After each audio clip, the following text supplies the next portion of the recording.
আপনারাও বন্যা খুব ভালোভাবে কভার করেছেন।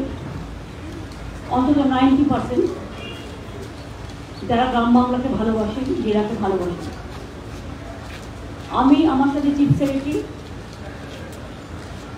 এবং বিশেষ করে আমার সাথে মিনিস্টাররা, এমএলএরা, জেলা পরিষদের সভাধিপতি সহ অল মিউনিসিপ্যালিটি চেয়ারম্যান, জেলা পরিষদ পঞ্চায়েত সমিতি সকলেই ছিলেন। যেহেতু বীরভূমে অনেকগুলো জায়গায় বন্যা হয়েছিল, এখনো কাদা হয়তো শুকোয়নি, কিন্তু জলটা নেমেছে। সবগুলো জায়গার নাম বলতে না পারলেও মোটামুটি দুবরাজপুর, রামপুরহাট, বোলপুর, লাভপুর, চিউড়ি, সাইথিয়া এই জায়গাগুলো খুবই হয়েছিল। আমরা ডিটেলস যে যে ডিপার্টমেন্ট রিলেটেড সেই ডিপার্টমেন্টগুলোকে ইনস্ট্রাকশন দিয়ে গেলাম। বন্যায় যারা ক্ষতিগ্রস্ত হয়েছে তাদের জিআর চলবে যতক্ষণ পর্যন্ত অবস্থা স্বাভাবিক না হচ্ছে। আগামী 2-3 দিন ভারী বর্ষার একটা সম্ভাবনা আছে, যেহেতু ঘূর্ণাবর্ত তৈরি হয়েছে বঙ্গোপসাগরে, সেদিকে নজর রাখতে হবে। 2 হচ্ছে গ্রামীণ অঞ্চলে যে রাস্তাঘাটগুলো ভেঙে গেছে বন্যায় জলে, আমি আমাদের এমএলএদের ইনস্ট্রাকশন দিয়েছি তাদের এমএলএ ল্যাডের টাকাটা সম্পূর্ণই গ্রামীণ রাস্তাগুলো খরচ করবে গ্রামীণ এবছরটা মার্চ পর্যন্ত। আর এমপিদের ইনস্ট্রাকশন দিয়েছি তারা গ্রামীণ রাস্তায় 1 কোটি টাকা খরচ করবে। এই 1 কোটি টাকা স্কুল খরচ করবে স্কুলের জন্য, যেখানে স্কুলগুলো খারাপ হয়ে গেছে, আর 4 কোটি টাকা তার এলাকায় গ্রামীণ রাস্তার জন্য খরচ করবে। বাদ বাকি আমরা পঞ্চায়েত ডিপার্টমেন্ট থেকে সার্ভে করে দেখে নেব, যতটা সম্ভব করতে পারবো। 3 হচ্ছে আমরা 11 লক্ষ বাড়ি ডিসেম্বরে ছাড়বো। 3 বছর কেন্দ্রীয় সরকার আমাদের গ্রামীণ আবাসে কোনো টাকা দেয়নি, তাছাড়াও 1,70,000 কোটি টাকা আমরা পাই। এছাড়াও প্রতি বছর ডিবিসির জল ছাড়ায় ম্যানমেড ফ্ল্যাট তৈরি করা হয়। ঝাড়খণ্ডে বৃষ্টি হলে আমাদের চিন্তা হয়, বাংলার বর্ষায় বাংলায় বন্যা হয় না, ঝাড়খণ্ডের জলে প্রতি বছর বাংলায় বন্যা করা হয়। আর আমার মনে পড়ে 2009 নয়, 2099, 2000 ওই সময়টা হবে। আমি তখন রেলমন্ত্রী ছিলাম, আমার বাড়িতে জল ঢুকে গেছিল 1 কোমর। সেই সময় লাস্ট এতটা জল ছাড়া হয়েছিল।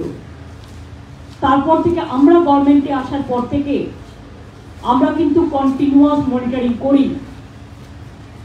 এইবারই প্রথম আমি দেখলাম এতদিন বাদে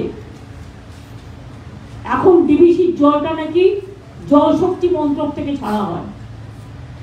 ফলে তারা আমাদের না জানি যেভাবে জল ছেড়েছে, এবং কালকেও আপনারা আমার সাথে অনেকেই ছিলেন দুর্গাপুর ব্যারেজে, আপনারা বাঁকুড়ায় দেখে এসছেন বর্জরায় জলের স্রোতটা কিভাবে আসছে। এখনো খানাকুল 1-2, উদয়নারায়ণপুর, আমতা, উলবেড়িয়া ওই দিকটা এবং ঘাটাল অনেকটাই জলের তলায় আছে। আমি ভিজিট করে আসার পর, আমি ভিজিট করবার আগে মিনিস্টাররাও গিয়েছিলেন, তারপরে চিফ সেক্রেটারি নিজে গিয়েছিলেন। তারপরেও আমরা পুলিশ থেকে চলছে কিচেন, অ্যাডমিনিস্ট্রেশন থেকে চলছে, ঘাটালের কিচেন চলছে পঞ্চায়েত ডিপার্টমেন্ট থেকে। এছাড়াও আমি আমার দলের পক্ষ থেকেও ড্রাই ফুডের প্যাকেট সব পরিবারকে পাঠানোর ব্যবস্থা করেছি। রাস্তা ছাড়াও যেটা আমি বাড়ির কথা বলছিলাম,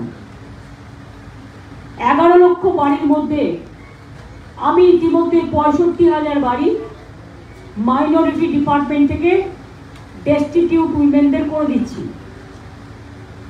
কাজে এখন বন্যায় যে বাড়িগুলো একেবারে রসাতলে গেছে, মানে ভেঙে গেছে, সম্পূর্ণভাবে বিধ্বস্ত হয়েছে, সেখানে আমার যে 11 লক্ষ লিস্ট আছে সেই লিস্টের মধ্যে বাড়িগুলো আছে কিনা দেখে নিতে বলেছি। সার্ভেটা বর্ষা মানে জাস্ট শেষ হলেই শুরু করবে। ডিসেম্বরের ফার্স্ট উইকে আমরা প্রথম টাকাটা দেব, প্রথম কিস্তি। 60,000 বাড়ি ইতিমধ্যেই মাইনরিটি ডিপার্টমেন্ট থেকে আমি করেছি, করার জন্য দিয়েছি, সেইটা অ্যাড হবে। প্লাস আরও কত বাড়ি একদম এখনো 50 লক্ষ মাটির বাড়ি বাংলায় আছে। 50 লক্ষ আমরা করতে পেরেছি এই 13 বছরে। সংখ্যাটা তো কম নয়, গ্রামের সংখ্যাই বেশি, মনে রাখবেন, শহরের সংখ্যা কম।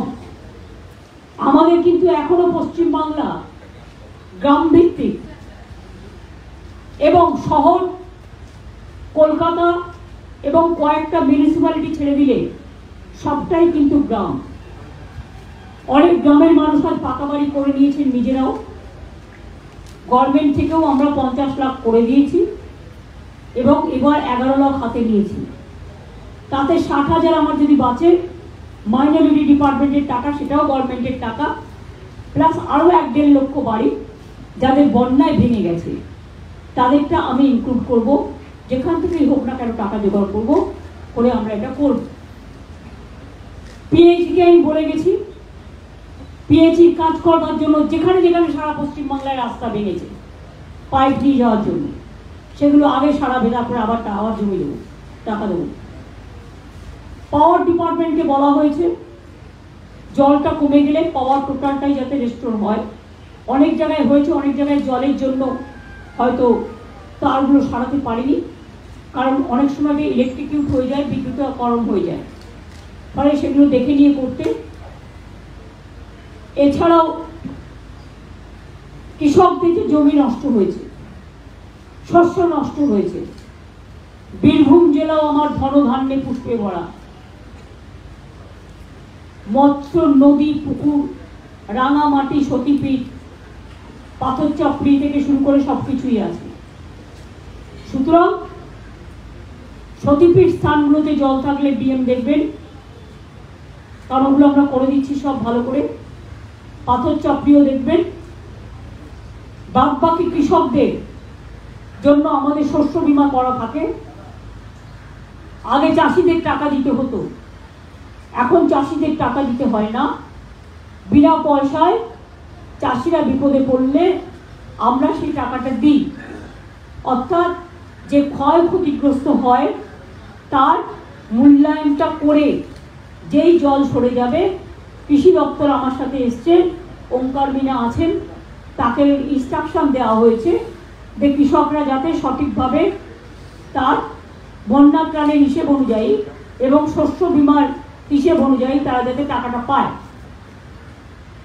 শস্য এছাড়াও ধান কেনার কাজটা যেন বন্ধ না হয়।